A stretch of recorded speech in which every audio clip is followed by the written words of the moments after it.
Dans cette vidéo, nous allons décrypter ensemble le livre intitulé « Je crois en l'homme » du pape François. Ce livre a été publié en 2013 aux éditions Flammarion pour cette traduction française. Il s'agit d'un livre entretien réalisé par deux journalistes argentins, à savoir Sergio Rubin et Francesca Ambreghetti.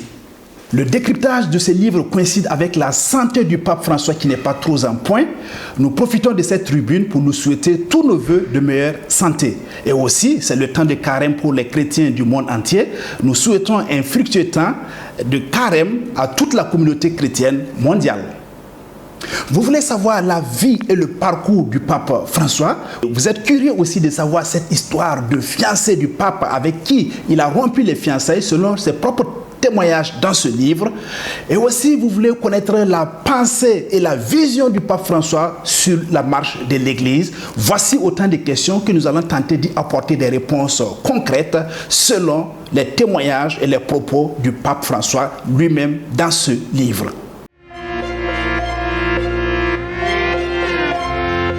Salut chers amis du livre, je suis Yannick Naré et je suis ravi encore de vous retrouver dans cette nouvelle vidéo pour parler ensemble de livres, d'écriture et d'auteurs. Je voudrais aussi profiter, vous présenter toutes mes sincères excuses pour cette longue absence de plus de 2 mois pendant lesquels je n'ai pas été présent sur ma chaîne YouTube. L'engagement est pris désormais d'être fidèle et de publier régulièrement des vidéos, de décrypter des contenus d'ouvrages, rien que pour votre propre plaisir. J'ai marqué un recul pour mieux sauter, pour mieux vous servir avec beaucoup plus de fidélité et avec beaucoup plus de professionnalisme. BioExpress, mais qui est le cardinal Jorge Mario Bergoglio, qui est devenu le 266e pape en 2013 sous le nom du pape François. Voilà, nous allons être brefs dans cette BioExpress parce que tout au long de ce décryptage, la vie et le parcours du pape François seront retracés selon lui-même ses propres témoignages. Mais en résumé, nous pouvons dire que le pape François a succédé au pape Benoît XVI qui avait démissionné en 2013 à la surprise générale. Et il est devenu pape en 2013 en prenant le nom, comme cela est de coutume dans l'Église, le nom de pape François. Le résumé de ce livre, nous allons le consacrer dans une partie sur la biographie du pape François, selon lui-même, comme je le disais incessamment dans l'introduction de cette vidéo. Il faut dire que le pape François est originaire de l'Argentine, de l'Amérique du Sud. L'Argentine, comme vous le savez, qui est une grande nation en pleine émergence économique, mais en réalité, les origines du pape sont européennes, plus précisément italiennes. Ses parents ont quitté l'Italie au XXe siècle pour aller s'établir pour des raisons professionnelles et de regroupement familial en Argentine. Et de ce fait, le pape François parle très bien l'italien. Le père du pape François est allé ainsi à Buenos Aires, la capitale de l'Argentine, en 1929, après la Première Guerre mondiale qui avait laissé des séquelles dans la conscience européenne. Mais ce qu'il faut ajouter comme précision est que la famille du pape François en allant en Argentine n'était pas des immigrés économiques. La famille gagnait très bien sa vie en Italie, mais c'était pour rejoindre le grand-père du pape François qui était déjà établi à Buenos Aires dès 1922 et avait une entreprise florissante de carrelage. Et justement, à leur installation à Buenos Aires, le père du pape François a occupé ainsi la fonction de comptable dans cette entreprise familiale.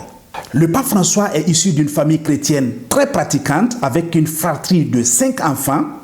Et ses parents se sont rencontrés en 1934 à la messe et l'année suivante, en 1935, ils se sont décidés ainsi de se marier. Côté études, il faut dire que le pape François est un scientifique de formation. Il a suivi des études en chimie et il a même travaillé pendant un bout de temps pour gagner sa vie dans un laboratoire. Mais parallèlement à ses études de chimie, le pape François a profité de se former politiquement. C'est ainsi qu'il s'est investi dans la lecture de beaucoup de revues communistes dès son jeune âge, même si lui-même se reconnaît n'avoir jamais été communiste. Mais malheureusement, beaucoup l'accusaient d'avoir cette casquette ou cette idéologie communiste en lui. Ce que le pape a toujours justement nié. Pour ceux qui ne le savent pas, le communisme et la foi chrétienne sont tout à fait incompatibles. Et justement, la question que vous allez vous poser est comment est née la vocation de Giorgio Mario Bergoglio? Comment il a décidé de devenir prêtre? Mais tout est parti à l'âge de 17 ans. Il a décidé comme ça, un beau matin, d'aller se confesser chez le curé de Buenos Aires, la capitale de l'Argentine. Et c'est cette confession qui a littéralement bouleversé sa vie et qui a stimulé sa foi, selon lui-même, en se confessant dans le livre. Mais pourquoi a-t-il décidé de devenir spécifiquement jésuite, de rejoindre la compagnie de Jésus, cette congrégation dont les membres sont appelés les jésuites? Pour le pape François, il n'y a pas de doute, c'était son élan missionnaire, sa volonté d'aller dans d'autres pays pour évangéliser qui lui a fait donc porter ce choix de devenir jésuite. Il faut dire que dès le départ, le père de Giorgio Mario Bergoglio était tout à fait d'accord pour la vocation du jeune Giorgio. Mais cependant, sa mère a résisté pendant longtemps à cette vocation du jeune Giorgio, et parce qu'il était très attaché à son fils et ne voulant pas le perdre à devenant prêtre. Et c'est avec amertume que le pape François se rappelle qu'en rentrant au séminaire pour entamer des études pour devenir prêtre, sa mère a refusé de l'accompagner et tout au long de son séjour au séminaire, sa mère ne lui a jamais rendu visite. Mais plus tard, sa mère a fini donc par accepter sa vocation de devenir prêtre. Voilà, nous touchons ainsi à l'un des grands points de curiosité. Beaucoup vont se poser la question, est-ce que le titre de cette vidéo n'est pas blasphématoire? Aucunement. Nous tenons cette confession du pape lui-même dans le livre. Le pape reconnaît humblement avoir été fiancé. Il avait une fiancée avec qui et sa bande d'amis, il sortait pour aller danser le tango. Le tango, comme vous le savez, est une célèbre danse argentine. Et aussi, quand il a découvert sa vocation de devenir prêtre, c'est ainsi qu'il a décidé de rompre ses liens de fiançailles et de se consacrer exclusivement à sa vocation de prêtre. Mais après ce choix de devenir prêtre, beaucoup de membres de sa famille vont l'imiter dans ce chemin de l'engagement religieux et c'est ainsi que d'autres membres de sa famille sont devenus jésuites comme lui. Quand Giorgio Mario Bergoglio est devenu archevêque de Buenos Aires, il a décidé de continuer de mener une vie pauvre qu'il a toujours défendue. C'est ainsi qu'il a refusé d'aller habiter le palais épiscopal et il a occupé toujours son ancienne habitation. Il a refusé aussi les services d'un chauffeur qu'on lui offrait et il a préféré toujours prendre les transports en commun. Et aussi, Giorgio Mario Bergoglio préparait pour les étudiants les dimanches quand la cuisinière ne venait pas. Et les journalistes auteurs de ce livre lui ont posé la question de savoir est-ce que le pape a des talents de cuisinier. Et c'est ainsi que le pape François leur répondit en disant qu'il n'a pas de talent particulier en cuisine, mais il se souvient que ses repas n'ont jamais tué quelqu'un qui les a mangés. Quand le pape François était jeune, à 21 ans, il a été diagnostiqué comme étant atteint d'une pneumonie grave par les médecins.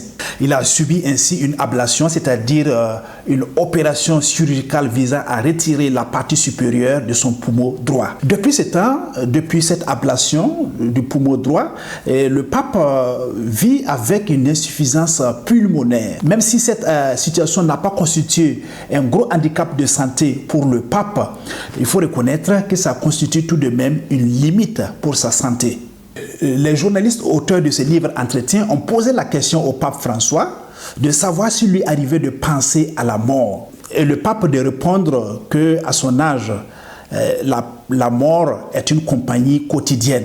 Le pape était alors âgé de 70 ans à la date de parution du présent livre. Et il a signifié, il a précisé qu'il ne lui restait pas beaucoup d'années à vivre. Il ne restait plus beaucoup de fil dans la bobine, affirmait-il à l'endroit des journalistes auteurs de ce livre Entretien. Mais cependant, le pape reconnaît, avoue dans le livre, n'avoir jamais pensé à rédiger un testament. Maintenant, nous allons aborder la question de l'engagement du pape avant de devenir pape et quand il était surtout archevêque de Buenos Aires. En tant qu'archevêque de la capitale politique Buenos Aires, il faut retenir que le cardinal Giorgio Mario Bergoglio s'est fermement opposé à la dictature du président argentin Néstor Kirchner. Mais cependant, à la mort de Néstor Kirchner, le cardinal Georgié a appelé à un signe d'apaisement, de pardon et de réconciliation, et il a appelé donc à laisser tomber les armes politiques. Pour le pape François, quand le prêtre exprime ses opinions, certains l'accusent de faire de la politique. Il dit bien oui, c'est de la politique, mais de la politique dans le sens évangélique, c'est-à-dire pour faire du bien, et non pas de la politique dans le sens partisan. Dans ses prédications en tant qu'archevêque de Buenos Aires, Mario Bergoglio a aussi tenu des positions fermes dans ses prédications. C'est ainsi qu'il a lutté contre les inégalités sociales en Argentine. Il a aussi lutté contre les lois pro-avortement et aussi le mariage homosexuel. Maintenant, nous allons voir la vision du pape François sur la marche de l'Église catholique. Pour le pape François, à la suite du pape Benoît XVI, le célibat des prêtres doit être maintenu. Pour lui, il n'est pas question de supprimer le célibat des prêtres, pensant accroître les vocations sacerdotales.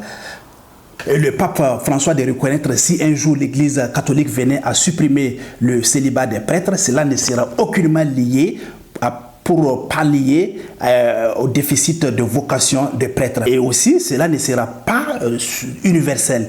Et ça sera dans des parties du monde, un peu comme le mariage des prêtres dans l'Église d'Orient. Sur la question, la délicate question de la pédophilie des prêtres, le pape François reconnaît qu'un prêtre est pédophile avant même son ordination. Et il portait déjà ce vice en lui. Et justement, la question du célibat des prêtres ne peut pas le guérir de ce vice-là. Pour lui, on est soit pédophile ou on ne l'est pas. Et pour lui, le pape François préconise de faire très attention dans le choix des futurs prêtres. Et si un prêtre venait à tomber amoureux d'une femme, il faudra l'aider à quitter la vie de prêtre et à lui trouver même un emploi pour pouvoir s'insérer socialement. Et ce qu'il ne tolère pas, c'est cette double vie, c'est-à-dire rester prêtre et avoir des aventures amoureuses. Le pape François souligne que le plus grand danger qui guette l'Église actuellement et surtout les prêtres, c'est cette question des prêtres de vouloir être des administrateurs plutôt que de vouloir être des pasteurs comme le Christ. Pour lui, le rôle de pasteur, c'est d'aller vers les gens. Le Christ lui-même allait vers les gens. Le rôle de l'Église pour le pape, ce n'est pas de réduire le nombre de préceptes, le nombre de commandements, c'est justement d'aller vers les gens pour leur porter secours, pour leur porter cette bonne nouvelle. Il reconnaît qu'une Église qui ne fait pas cela est une église qui sera elle-même malade. Mais que retenir de ce livre intitulé « Je crois en l'homme » du pape François? Il faut dire que le titre « Je crois en l'homme » pourrait intriguer la plupart d'entre vous. Pourquoi un tel homme de la trempe du pape François qui occupe une telle dignité dans l'église catholique pourrait dire qu'il croit en l'homme? Et justement, cette vision, croire en l'homme et croire en Dieu ne sont pas tout à fait opposés. Les deux vont ensemble. Si vous croyez en Dieu, vous allez évidemment croire en l'homme, c'est-à-dire vouloir son bien, vouloir croire à sa perfectibilité, croire à son amélioration, à son élévation, à sa promotion intégrale. Et justement, vous allez vous engager pour la cause de l'humanité, car le Christ lui-même a dit: qui aime Dieu aime aussi son prochain.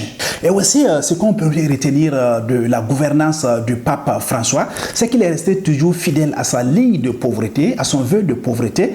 Et c'est sûr qu'avec la dignité de pape qu'il occupe actuellement, il ne peut plus aller vers les gens comme il le faisait en tant qu'archevêque de Buenos Aires.